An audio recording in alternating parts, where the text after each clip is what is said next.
I yelled at her. "You have crossed the line, Linda. Take one more step and you will regret it." Her face twisted like she had been waiting for me to say it. "Reginald Carter, you think you are special because of that job of yours? Not here. Here, the HOA decides who belongs." That was how my Saturday started. No coffee, no peace. Just the president of the Homeowners Association standing at the end of my driveway with two men dressed like they raided a yard sale for SWAT gear. The sun had not even burned off the morning haze, and already my street felt less like Texas suburbia and more like a live courtroom. The two men flanked her, arms folded, patches reading community enforcement sewn across cheap black vests. One had a shaved head and mirrored sunglasses. The other had a beard thick enough to hide behind. Their boots did not match. Their posture screamed amateur, and yet they stood like they owned the place. The taller one spoke first. "Mr. Carter, we are here on behalf of the HOA.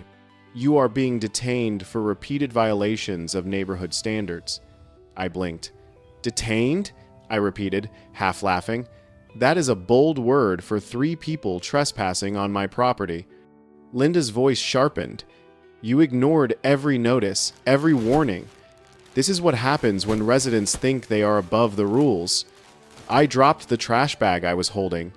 It split at the seam, a soda can rolling onto the pavement with a hollow metallic rattle. The sound cut through the morning air like a trigger pull. "You want to talk about rules, Linda?" I said, stepping forward. "Then, let us talk about law." From across the street, a curtain shifted. Then, another. Neighbors were watching. Phones already out. You could feel the air thicken, the kind of silence that hums right before a thunderstorm. I looked from the fake cops to Linda and saw the tremor behind her defiance. She was not used to being challenged in public. Not by me. Not by anyone. The tall one adjusted his vest and squared his shoulders like a soldier rehearsing for a role he did not understand. "You can make this easy or hard, sir. We will wait for police backup." I smirked. "Backup? That is cute.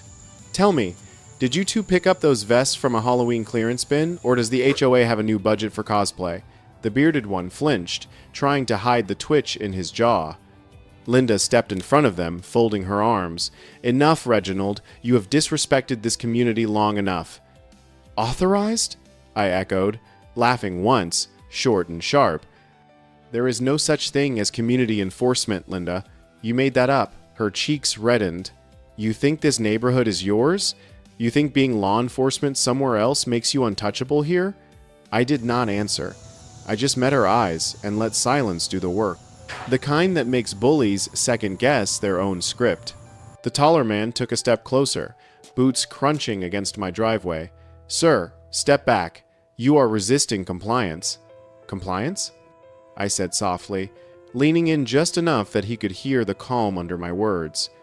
"You are on my property, without jurisdiction, without a warrant, and without the faintest idea how deep a hole you are digging. You have 30 seconds to back up before this becomes something you cannot walk away from." He hesitated, but Linda, ever the performer, barked, "You do not scare us, Reginald. You have embarrassed this community for the last time. Either cooperate or face the consequences." "The only consequence coming," I said, "is when real cops show up and ask why 3 civilians are impersonating law enforcement." That stopped her for a heartbeat.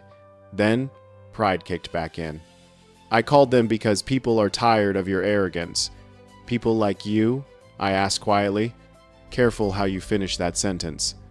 From a few houses down, someone whispered loud enough for the street to hear, "What is she doing with fake cops?" Another phone lifted. Another window opened. The whole cul-de-sac was watching, their curiosity mixing with unease. I could see the cracks forming in the little theater she had built. Her voice trembled under the weight of her own act. "You cannot just do whatever you want. This neighborhood has order." "Order?" I said. "No, Linda. This is chaos dressed in polyester." The bearded man tried to mediate, his tone wavering. "Look, sir, maybe we just clear this up when the officers get here, all right? No need to make it worse." "Too late," I said, motioning toward the cameras in every window. You already made it worse. He swallowed hard. The tall one, though, doubled down, raising his chin. You are being non-compliant. That means we can escalate. Escalate? I repeated, voice low. Son, I have dealt with cartel enforcers who were more disciplined than you. Do yourself a favor. Put your hands where I can see them and take a walk before you make the dumbest decision of your life. The words hung between us, heavy as lead. The man's fingers twitched near his belt, but something in my tone froze him. He saw what I wanted him to see. Not anger, but control. The kind of calm that unnerves reckless men. Linda, desperate to regain her footing, snapped. You do not belong here, Reginald. Not with your attitude. Not with your background. There it was, the crack behind the smile. The line she was not supposed to say. I stepped closer, the distance between us closing to a single breath. Say it, Linda. Say what you really mean. Her lips parted, but nothing came out. The crowd was dead silent now, phone steady, recording every heartbeat. Then the taller imposter moved again, his voice tight. This is your last warning. Then take it, I said. He blinked. What? Take your warning and leave before it becomes evidence. The bearded man finally broke character. Eddie, man, this is not worth it, he muttered. But Eddie, the one with the shaved head, ignored him. His pride was louder than his instincts. That was when the tension truly snapped. Not in a shout or a fight, but in realization. Because the neighborhood had stopped being her audience, it had become my witness. Linda's voice quavered. You cannot just ignore the rules. Linda, I said quietly, you keep mistaking control for leadership. They are not the same thing. One inspires people, the other cages them. And you have built a fence around fear. From across the street, an older man's voice cut through. Leave him alone, Linda. You have gone too far this time. She turned, startled. The crowd was not hers anymore. They were shifting, physically and morally, to my side of the driveway. I could feel it. The tide had turned. I leaned slightly toward Eddie and Sean, lowering my voice so only they could hear. Listen carefully. You are not the law. You are two men in fake vests following a woman who does not know what the word authority means. Walk away now before the real police treat you like what you are pretending to be. Sean's throat bobbed, his confidence unraveling. But Eddie just glared back, his jaw tight, sweat beading at his temples. You think you can talk your way out of this? He spat. No, I said. I can prove my way out. He did not understand what I meant. Not yet. Linda jabbed a finger toward me. Do not listen to him. He is manipulating you. He thinks he can twist everything because of his connections.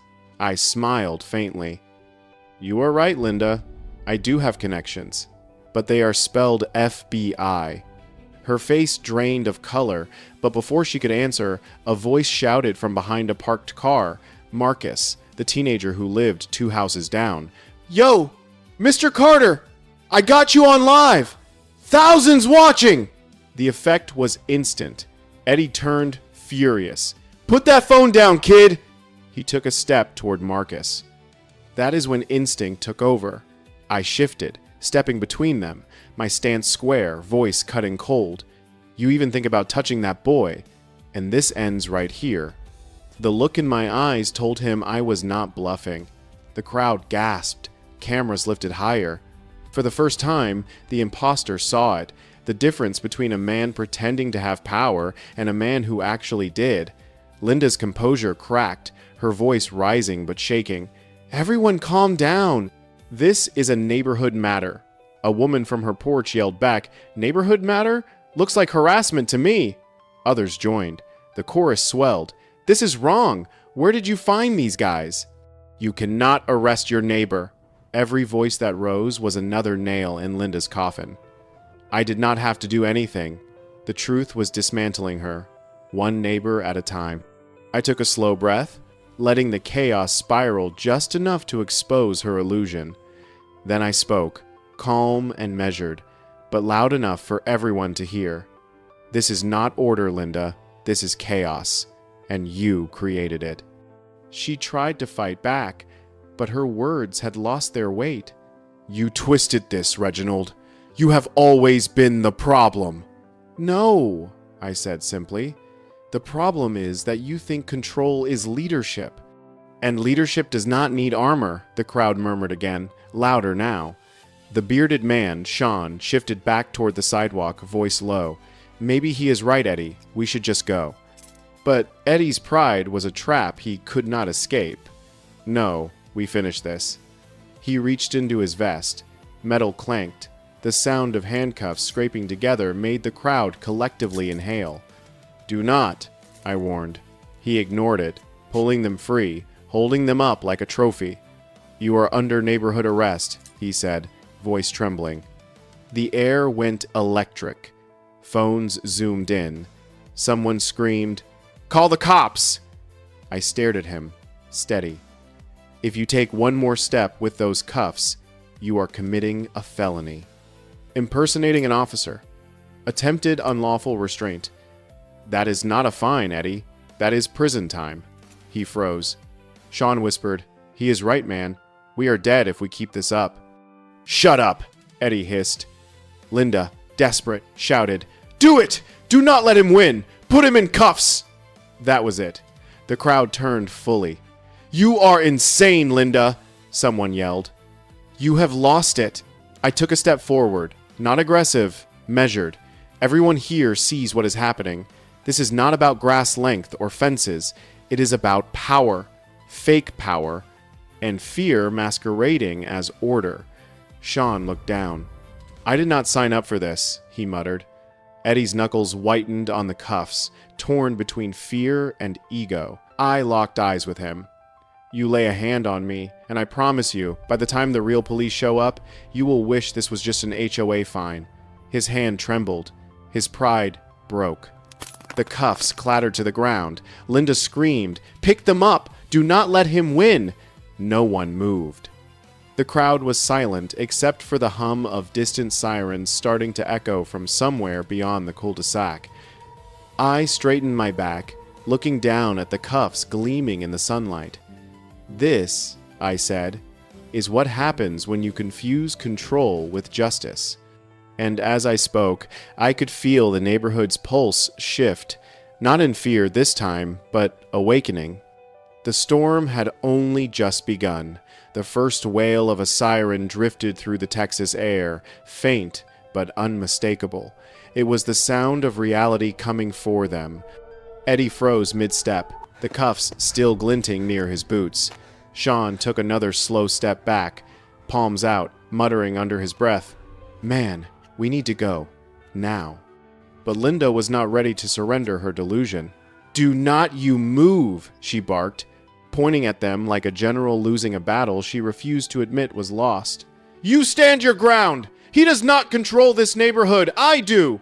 Her voice cracked halfway through, but the cameras did not care. Every neighbor within earshot was filming. Every porch became a witness stand. I could see the reflections of flashing red and blue lights creeping closer down the street, bouncing off windows and car mirrors. I folded my arms and looked at her calmly. "You just said that in front of 30 witnesses and 10 cameras, Linda. You sure you want to double down?" She glared at me, chest heaving. "I built this community. You think you can humiliate me in front of my own people?" "No," I said evenly. "You are doing a fine job of that yourself." Eddie shifted again, sweat trickling down his temple. He looked back at Linda, searching for orders like a lost dog. "Ma'am, I do not know what we are doing anymore." "What you are doing," I said, cutting in, "is committing crimes you do not even understand. You think you are playing security? You are about 30 seconds from being processed for impersonation, assault, and unlawful restraint." Sean swallowed hard. "He is right," he whispered. "This is over." Linda whirled on him, fury distorting her face. "You shut your mouth! You think I will take the fall for this? You were part of it too!" The crowd gasped, her mask slipping entirely. Neighbors murmured, their whispers turning to open disgust. Someone shouted, "She is lost it!" Another voice echoed, "That is not leadership, it is bullying." Eddie turned, voice desperate. We can still fix this. No, you cannot, I interrupted. You cannot fix stupid, and you cannot undo a felony just because you regret it. The sirens were louder now, reverberating through the cul-de-sac. Marcus, the teenager from before, was still streaming live, his phone pointed squarely at the standoff. We are still live, he called out, grinning nervously. Yo, Mr. Carter, the whole internet is watching. Linda's eyes widened. You put this online? She shrieked. It is not his fault, I said calmly. You wanted an audience, Linda. Now you have got one, worldwide. Eddie looked ready to crack. Please, he muttered. I just wanted to make some extra cash. She said it was legal. Sean nodded frantically. She said we would be like community safety officers, that we would just scare him a bit. Scare me? I repeated. You tried to arrest a federal agent on his own property. That is not a scare tactic. That is suicide by stupidity. Linda clutched her head, mumbling, No, this is not how it is supposed to go. Her composure disintegrated under the weight of her own mess. That is when Eddie finally snapped, not from anger, but from panic. I am not going to jail for this, he shouted, and before I could react, he lunged, not at me, but toward Marcus. The crowd screamed. I moved fast, instinct overriding thought. One hand grabbed Eddie's arm mid-swing, twisting it down until the handcuffs hit the pavement with a metallic clang. My other arm pressed him back against his own momentum, holding him in place without a single strike. Stay down, I ordered. My tone was not loud, but it carried command. The kind of authority you did not argue with. Marcus stumbled back, trembling. You okay? I asked. He nodded quickly, eyes wide. Go inside, kid. Lock your door. The neighbors were murmuring now, voices blending into a storm of shock and disbelief. He has got training. Did you see that? He did not even break a sweat. Eddie's breath came in ragged bursts. You broke my arm! I glanced down. You are lucky I did not break your pride instead. He struggled, but it was over. The cuffs lay inches from his face, glinting under the hot sun like karma manifest. Linda's shrill voice cut through the noise. You cannot touch him! You are not the law here! I turned toward her, slow and deliberate. You keep saying that like it means something. Her lips parted, but no words came. The crowd started closing in, not physically, but morally. The shift was palpable. The same neighbors who once obeyed her every command were now shaking their heads. Mrs. Henderson, from across the street, folded her arms. You are finished, Linda. Even Sean looked sick. I told you this was a bad idea, he muttered. I did not sign up to get arrested. The air was heavy with judgment. I crouched down beside Eddie, keeping my voice low. You know what separates you from a real officer, Eddie? Real cops answer to the law. Fake ones answer to their ego. And ego, I tapped the fallen cuffs with my finger, gets you locked up faster than any suspect I have ever met. He went still, eyes flickering with a mix of fear and recognition. Then, in the distance, the sirens turned into visible flashes, 2 patrol cars rolling around the corner. The crowd shifted again, whispers rippling like wind through dry grass. I straightened, brushing dust off my hands. Game is over, I said quietly. Let us see how you handle the real thing. Linda spun toward the incoming lights, panic blooming across her face. No, they will listen to me. I will explain everything. Sure, I said. Tell them how your personal militia tried to arrest your neighbor over a driveway. The patrol cars screeched to a stop, doors flinging open. 2 officers stepped out, one older, heavyset, and wary, the other younger with sharp eyes, scanning the scene. Hands, where we can see them, the older one barked. Eddie immediately raised his trembling arms. Sean followed, muttering something about not wanting trouble. I did the same, slowly, one hand up, the other still near my badge. Officers, I said clearly, Special Agent Reginald Carter, FBI. Identification is in my pocket. These 2 men attempted to impersonate law enforcement and detain me on my property. The older officer froze mid-step. FBI? Yes, sir, I said, pulling my badge and ID in one smooth motion. Everything is on video. He took the wallet, examined it carefully, then handed it back, expression shifting from suspicion to relief. Jesus, you handled this without backup? I shrugged, did not have time to call it in. Linda tried to interrupt, waving her arms. He is lying! This man is dangerous! I was just enforcing community regulations! The younger officer turned to her, unimpressed. Ma'am, you brought in unlicensed personnel pretending to be law enforcement? They were assisting me, she cried. They were enforcing HOA policy. The crowd erupted in laughter, short, incredulous bursts. Even the officer could not hide his disbelief. Ma'am, he said carefully, that is not how enforcement works. Eddie tried to speak. She told us it was legal, said she had authority from the board. Authority from a homeowners association does not cover impersonating officers, I added. Might want to remember that. The older cop nodded slowly. All right, let us separate everyone. Get statements. The neighborhood had turned into a live courtroom. People whispered from porches, recording the whole process. Linda was still shouting, red-faced.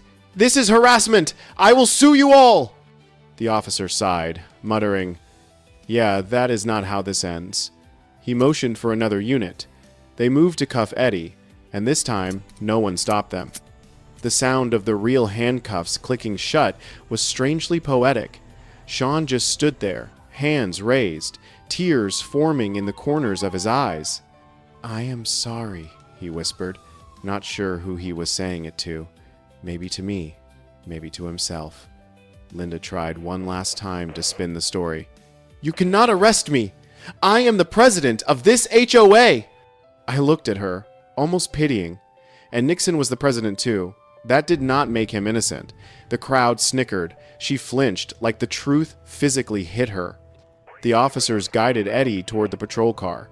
I heard him mumble something, maybe a prayer, maybe a curse. Sean sat on the curb, head in his hands. Linda's voice cracked one final time. You think you have won, Reginald? You think you can just come into my neighborhood and it is our neighborhood? I corrected quietly. You just forgot that. The younger officer approached me. Agent Carter, we will take it from here. You have done enough. Trust me, I said. I was hoping it would not get this far. He nodded. Genuine respect in his eyes. You handled yourself better than most. The older officer turned back toward Linda, voice flat. Ma'am, we are going to need you to come with us and give a statement downtown. You can do it voluntarily, or we can make it official. Her mouth opened, closed, opened again. Then she whispered, You cannot do this. Actually, ma'am, he said dryly, we can. They led her toward the second cruiser. The crowd applauded. Not wildly, but in a quiet, unanimous rhythm of relief. As the sirens faded into the distance, I looked around the street. The same cul-de-sac that used to be ruled by HOA memos and petty fines now buzzed with something else. Freedom. Marcus walked up, still holding his phone, grin wide. Mr. Carter, that was insane. The live is blowing up, 500,000 views already. I gave a tired smile. Make sure you tag it correctly, son. Justice in real time, he laughed. You are a legend, man. Let us hope not, I said. Legends usually mean things went wrong before they went right. The Hendersons crossed the street. Mrs. Henderson patted my arm gently. You handled that better than anyone could have. Just doing my job, ma'am, I said softly. And yet, as the last police car turned the corner, I could not shake the thought that the real fallout had not even started. Because authority does not die quietly, it drags its ghosts with it. And by morning, every house on this street would wake up asking the same question. How did it come to this? When the last cruiser disappeared around the corner, the street fell into the kind of silence that only comes after chaos. The air still smelled like asphalt and adrenaline. A few neighbors lingered, hesitant to go back inside, whispering in small groups like jurors after a verdict. I stood in my driveway, arms crossed, eyes following the trail of flashing lights until they faded completely. For a long time, nobody said anything. The echo of Linda's voice still clung to the walls of the houses, sharp, brittle, and broken. Mrs. Henderson was the first to speak. "You all right, Reginald?" "I am fine," I said, though my pulse was still running like I had just finished a marathon. Could have gone worse. Her husband gave a low whistle. Worse? "Son, I have not seen a neighborhood wake up like that in 20 years. He was not wrong. It was as if the whole street had been cracked open, light pouring into places that had stayed dark for too long. People had been afraid of Linda, afraid of fines, memos, retaliation. But fear does not hold when truth stands up in the middle of the road and stares back. Across the street, Marcus was still clutching his phone, streaming to whoever was still watching. He caught my eye and mouthed, "You are trending." I shook my head, half amused, half exhausted. "Turn it off, kid. The show is over." He laughed nervously. "Not for the internet, it is not." By the time I went inside, the adrenaline was wearing off. My wife, Dana, met me at the door, her eyes wide. "I saw everything," she said. "Half the neighborhood's feed was live." "Reginald, you could have been shot." "Not by them," I said quietly, kicking off my shoes. "They did not even know how to hold a stance. They were scared." "That is what scares me," she murmured. "Scared people make the worst decisions." I did not argue. She was right. But part of me was still running on instinct, the part that had spent years in the bureau, reading body language, sensing escalation before it happened. I sat at the kitchen table, replaying the confrontation in my head frame by frame. Every movement, every word.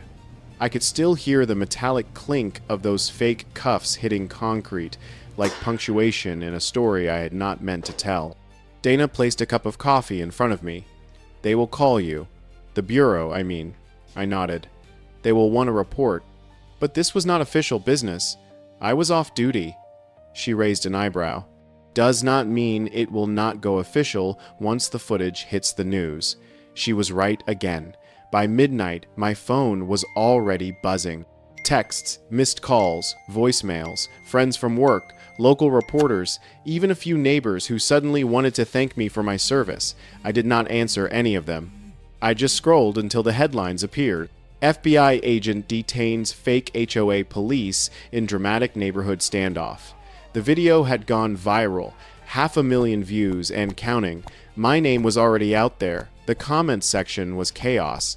That HOA lady got what she deserved. Dude stayed calm under pressure. Total pro. I am moving out of any neighborhood with an HOA. I should have felt vindicated.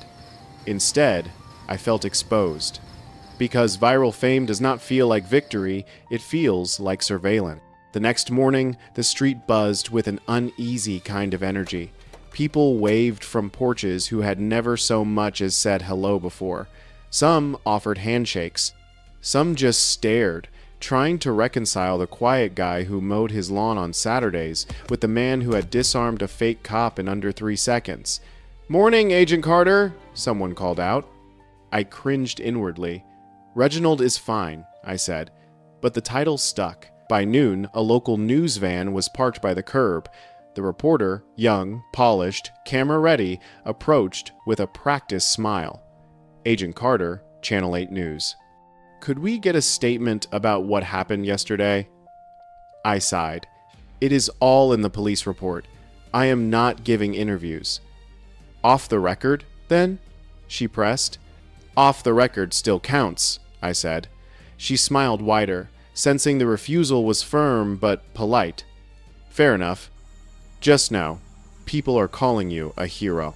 I looked past her to the street where the fake cops had stood, the sunlight bouncing off the faint scuff marks they had left behind. "Heroes do not get lucky," I said. "They get tested.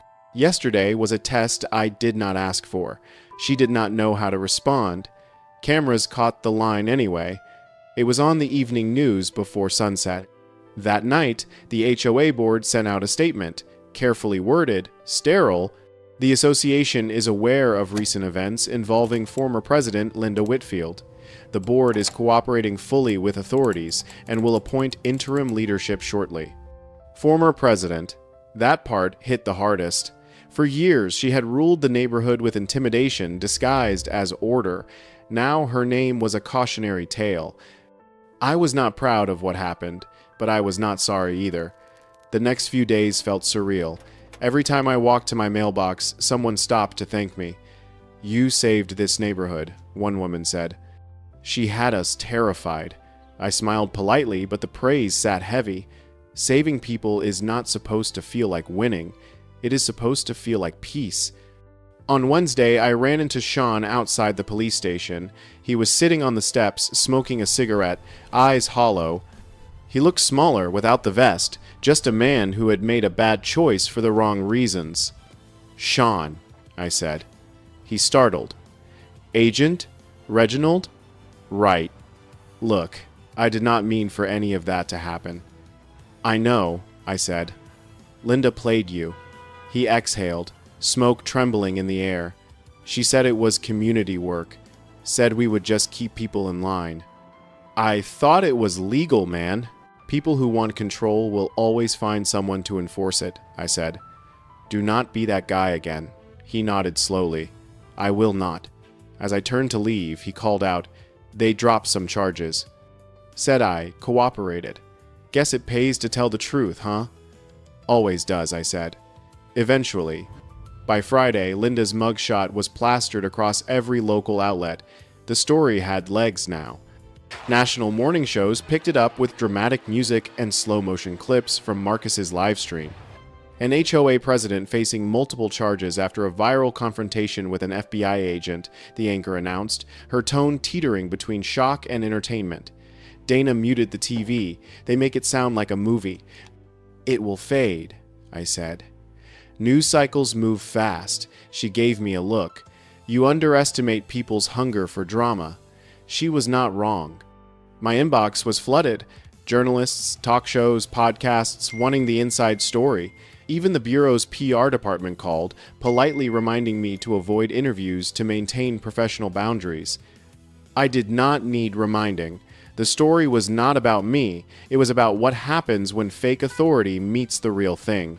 That weekend, the HOA held an emergency meeting.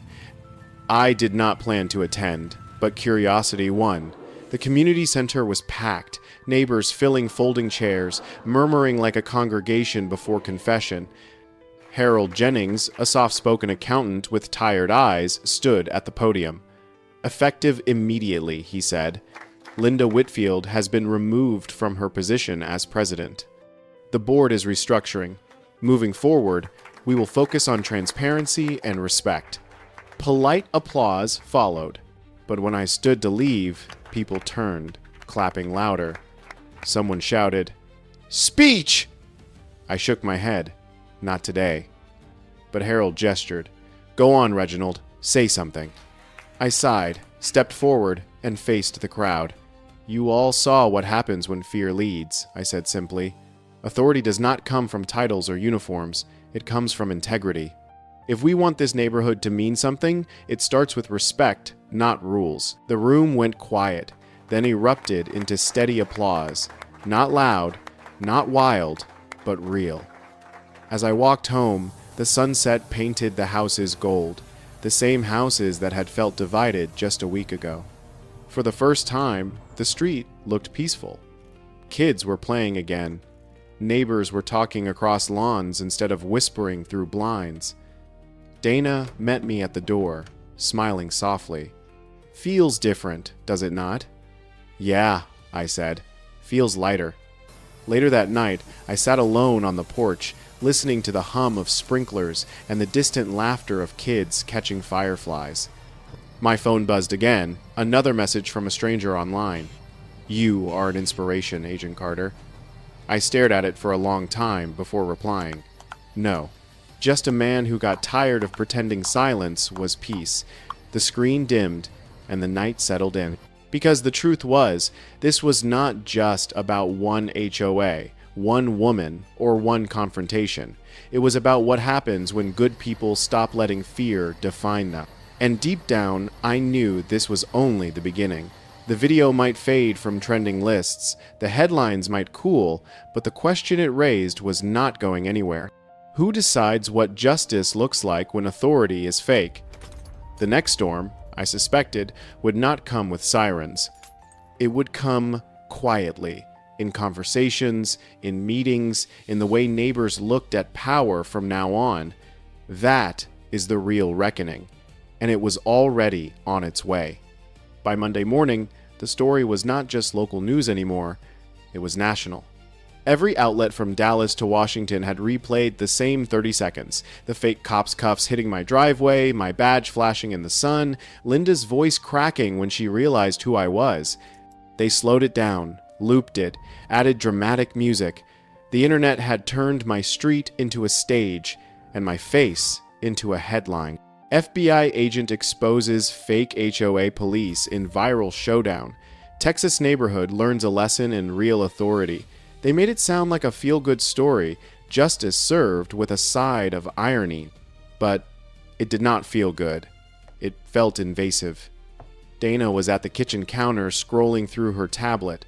"You have gone full meme," she said, half laughing, half uneasy. Someone edited the video with heroic music and captions. "You are the internet's new favorite fed." I poured my coffee, shaking my head. That is the problem. They made a punchline out of something that could have gone very wrong. She looked up. "You are not angry?" "I am conflicted," I said. We stopped a lie. But somehow, the truth turned into entertainment. Outside, reporters had already started circling the block like vultures. Vans with satellite dishes parked at the end of the cul-de-sac. One of them even tried knocking on my door. I did not answer. By noon, the bureau called.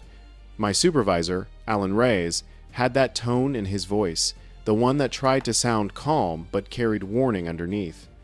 "Reginald, I assume you have seen the coverage?" "Hard to miss it," I said. "Yeah, well, you are trending. Headquarters is not thrilled about agents becoming internet celebrities. PR wants you to stay quiet. No interviews, no statements, no social posts." "Noted." He paused. "Off the record?" "You did the right thing." "Hell, you handled it better than half the department would have. Just keep your head down until the noise dies." "I have been keeping my head down for years," I said. "Did not expect the world to notice when I took out the trash." He chuckled softly. "That is the irony of justice. It goes viral when it looks good on camera." After the call, I stepped outside. The street looked the same, but it was not. Neighbors smiled too long, waved too eagerly. Fear had turned into fascination. It was strange how fast respect can shift from genuine to performative. Marcus ran up, out of breath, holding his phone like a trophy. "Mr. Carter, dude, the video is at 3 million views now. You are everywhere." I forced a smile. "That is not necessarily a good thing." "But it is. People are calling you the HOA Avenger. Hashtag is trending." "Great," I muttered. Exactly what every federal agent wants, his name in a hashtag. He frowned, not getting it. "You do not like being famous?" "I like being left alone," I said gently. That afternoon, a letter appeared in my mailbox. No postage, just folded paper with my name scribbled in blue ink. Inside was a single line. "She got what she deserved. But so did you." No signature, just that. I read it twice, then burned it in the sink. The following day, Linda's lawyer held a press conference outside the county courthouse. Cameras everywhere. He claimed she had been misunderstood, that she acted in the community's best interest. He even hinted at a potential abuse of power on my part. Dana showed me the clip over dinner. "You going to respond?" "No. I do not fight lies with more noise. But she is painting you as the villain. Then let her. The truth does not need a PR team." Still, it gnawed at me. The same way it always did, when good intentions got twisted into narratives for clicks. 2 days later, the HOA sent another email to all residents. "To restore trust, we are implementing new leadership policies. Community watch groups must register through local law enforcement. Unauthorized enforcement is strictly prohibited." It was bureaucratic, but it was progress. Order, this time, with transparency. That weekend, the street was quieter. No reporters, no patrols, just neighbors slowly reclaiming normal life. Kids rode their bikes again. Sprinklers hissed. A dog barked down the block. But peace did not erase tension. It just covered it like new paint on old wood. Some people still avoided me. I could feel it in their eyes, the unspoken question. What kind of man lives next door and hides an FBI badge? They would wave politely, but their smiles stopped short. I did not blame them. They had spent years under Linda's illusion of control. It was going to take time to learn what real freedom felt like. Late one night, as I took out the trash again, the same ritual that had started everything, I noticed Marcus sitting on the curb, scrolling through his phone. He looked up. "You ever regret it?" he asked. "Regret what?" "Exposing her? Making all this happen?" I thought about it for a while. No, but I regret that it had to happen like that. He nodded slowly. "You think people can change?" "People can learn," I said. "Change takes longer." The following morning, a letter arrived from the county prosecutor's office. Linda had been formally charged: impersonation, conspiracy, reckless endangerment, and harassment. Eddie took a plea deal. Sean got probation. Justice had paperwork now. But for all the closure it promised, I could not shake the feeling that something about it felt hollow. Not because they did not deserve punishment, but because no punishment rewrote the fear that had built this place. Dana noticed me staring out the window that night. "You are thinking about it again," she said. "Always," I admitted. "You ever wonder how many Lindas there are out there? People who confuse control with care?" She smiled sadly. "Too many. But maybe now there is one less." On Thursday, Marcus knocked on my door. "Hey, Mr. Carter, there's a guy from CNN outside. Says he just wants 5 minutes. Tell him I want 5 years." He grinned. "That is a good line. I will tweet it. Do not you dare." He laughed and jogged off, but I caught the flicker of admiration in his eyes. For all his teenage rebellion, he had learned something from that day. Not about me, but about standing up to power. That weekend, the community center hosted a rebuilding meeting. Harold, now officially the HOA president, invited me to attend. I almost did not go, but Dana insisted. You cannot fix something by standing on the sidelines. When I arrived, the mood was different from before, less formal, more human. Folding chairs in a circle, no podiums, no charts, people actually talking, listening. Harold opened with a deep breath. "We made mistakes," he said. "Big ones. But maybe those mistakes woke us up." He turned to me. "Reginald, I know you did not ask for it, but you reminded us what accountability looks like. Would you say a few words?" I hesitated, then nodded. "Look," I began, "I am not here as a federal agent. I am here as your neighbor." What happened on my driveway was not just about fake cops or HOA politics. It was about trust. Somewhere along the way, we forgot that communities are not built on fear, they are built on respect. The room was quiet. Faces that once looked away from me now met my eyes. "Rules do not make a neighborhood," I continued. "People do." And leadership is not about who gives orders, it is about who takes responsibility when things go wrong. When I finished, Harold stood. That is exactly what we needed to hear. For the first time since all this began, the applause did not feel awkward.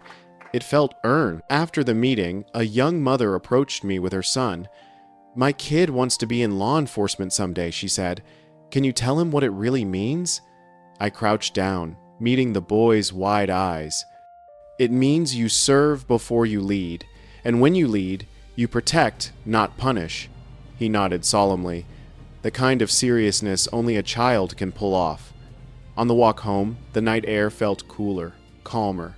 The houses glowed softly under porch lights. For once, the neighborhood did not look divided, it looked alive. Dana met me on the porch. "How did it go?" "Better than expected," I said. "I think we finally learned how to breathe again." She smiled. "Maybe that is what justice really is. Not revenge, relief." I looked out at the quiet street, thinking how something so small, a trash bag, a driveway, a moment of defiance, had rippled this far. And for the first time, I realized this story was not about punishment, it was about restoration. The next morning, as sunlight spilled across the lawns, I saw something that made me stop cold. Linda's house. The windows, once sealed tight, were open. Curtains fluttered. A for sale sign leaned against the porch. She was gone. Part of me felt relief. Another part felt pity. For all her arrogance, she had been just another person who mistook power for purpose. By afternoon, the news trucks were gone, the reporters had moved on, and the neighborhood finally exhaled. But peace does not erase memory, it just teaches it how to rest. When I sat on my porch that night, the crickets humming in the dark, I caught my reflection in the window. Not the FBI hero people online had made me out to be, just a man trying to live quietly in a place that had forgotten what quiet meant. Somewhere down the block, Marcus's voice echoed as he filmed another live. "This is the neighborhood where it happened," he said to his followers. "Where truth won." I smiled faintly. Truth did not win that day. It survived. And sometimes, that is the best you can ask for. But I also knew this was not over. Not really. Because for every camera that turned off, a conversation had just begun. And that conversation, the one about fear, power, and integrity, was the one that mattered. The storm had passed, but the reckoning had just begun. By the time the first autumn breeze rolled through Plano, the neighborhood finally started to feel normal again, whatever that word meant now. The lawns were green, the fences straight, the HOA emails shorter and far less threatening. You could almost believe none of it had happened. Almost. But every time someone walked past my driveway, they would glance at it like a landmark, a silent reminder of where things changed. Kids whispered about it on their bikes. New residents asked about the FBI guy before they even unpacked. The story had become legend before the dust even settled. I did not mind. Legends fade. Lessons last. Saturday mornings were back to their usual rhythm. The low hum of lawnmowers, dogs barking, coffee brewing somewhere nearby. I stood on my porch, coffee mug in hand, watching the same sunrise that had once framed chaos. Only this time, it felt earned. Dana joined me, her robe wrapped tight against the chill. "Feels quieter," she said. "Quieter is good," I replied. She smiled. "You know, people still talk about you at the market. Half the town calls you Agent Carter. The other half calls you that poor guy who just wanted to take out the trash." I laughed softly. I prefer the second one. Across the street, Marcus was setting up his phone on a small tripod again. I groaned.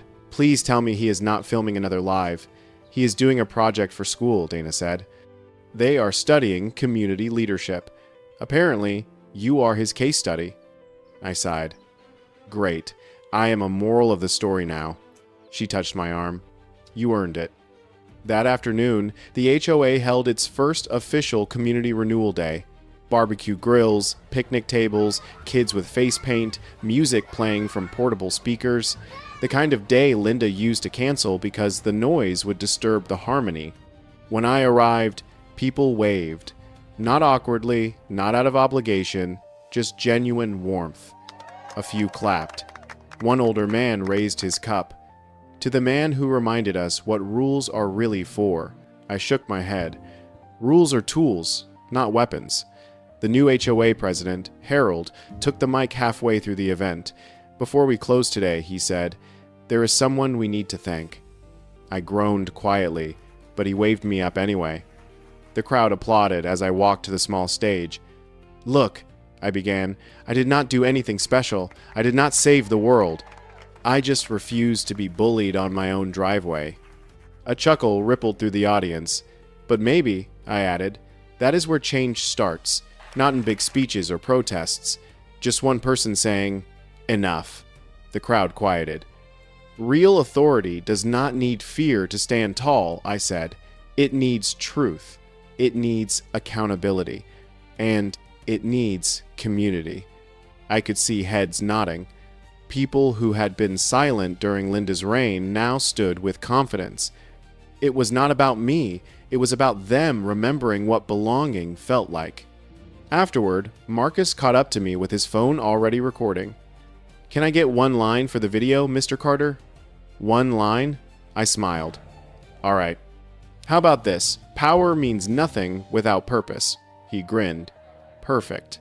That night, the video hit 2 million views again, but this time, it was not chaos trending, it was clarity. Over the next few weeks, life found a new balance. Eddie was sentenced to community service, ironic, but fitting. Sean started volunteering at a youth center. Linda never came back. Her house sold quietly to a young couple who planted flowers along the walkway. I noticed that one afternoon while mowing my lawn, and it hit me how simple peace could look when no one tried to control it. Still, sometimes I would lie awake and replay that day in my head, the shouts, the cuffs, the moment I saw fear turn into courage. It was not the danger I remembered most. It was the silence that followed, the silence of people realizing they did not have to be afraid anymore.